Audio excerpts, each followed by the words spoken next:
Hello friends welcome to Sushree blog. आज सका plan है भोजीर मु आ मो दुई भौणी बाहरी पड़लु मार्केटिंग कारण मार्केट रू किसी परिवा आनिबार थिला कारण आज आमर क्यूट छोट न्यू इयर भोजी थिला घरे।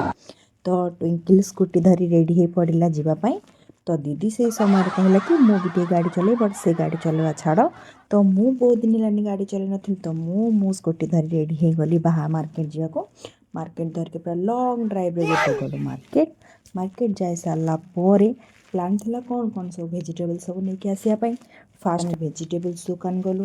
वेजिटेबल्स दुकान नु जहाँ जहाँ आमर सामान दरकार थिला से सब सामान सब कि तो गाड़ी जाकि मार्केट रे रखी सारा पर आमर जहाँ लिस्ट दरकार थिला भोजीर सामान कारण जेहेतु आम भोजी भी चिकेन बिरियानी करूँ ता सहित चिली कोबी भी कराला ता सहित पापड़ भी कराई।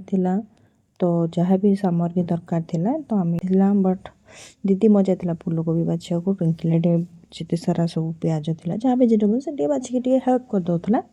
तो सब सामान कर सारापर आसीगला बनीर देवा टाइम।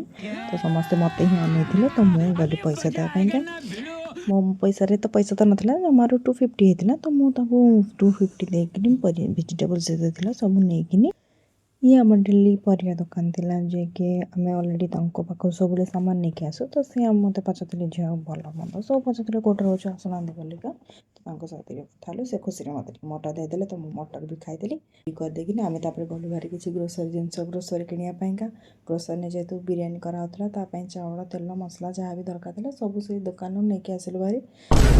मुझे देखुली कौन ग्रोसरी देला बेलू सी एटी मुग बिरी चना कोड़थ जहाँ नड़ी जहाँ था सब भेराइटी देखी देखिए से करता।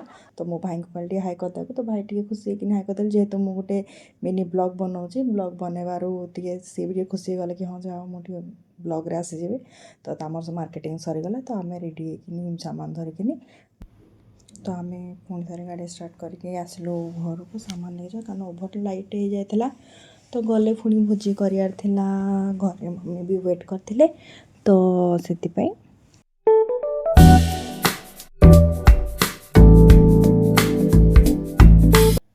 तो आम पहुँची गलु घरे दीदी सब था ट्विंकल सब जिन बाहर करता। तो आम सब सामान नहीं आम 4 सिस्टर चल छात उपरू जहाँ सब सामान था सब तार कटा बछा सब कम करार। तो आम ऊपर तो बैकग्राउंड को साइड करके आमर फोकस थिला तो भोजी सब आम वेजिटेबल सब काटाकुटी करदेलु।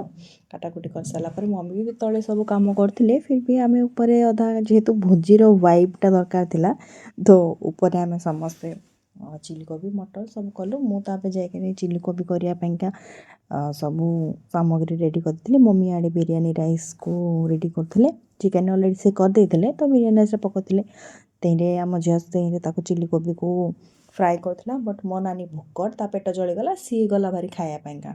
तो मोर प्लानिंग था मुझे चिली कोबी तो समस्ते गोटे किचन रूम रे तो समस्ते करहबनी तो देन तो सब कम सारापर फाइनाली रेडी होगला आमर बिरियानी समस्ते फुल फैमिली आम हापी हापी बसिक आराम से खाईदेलु।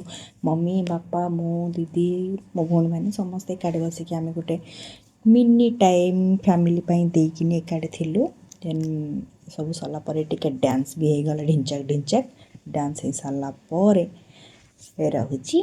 नमस्कार धन्यवाद पुणी देखा नेक्स्ट ब्लॉग रे।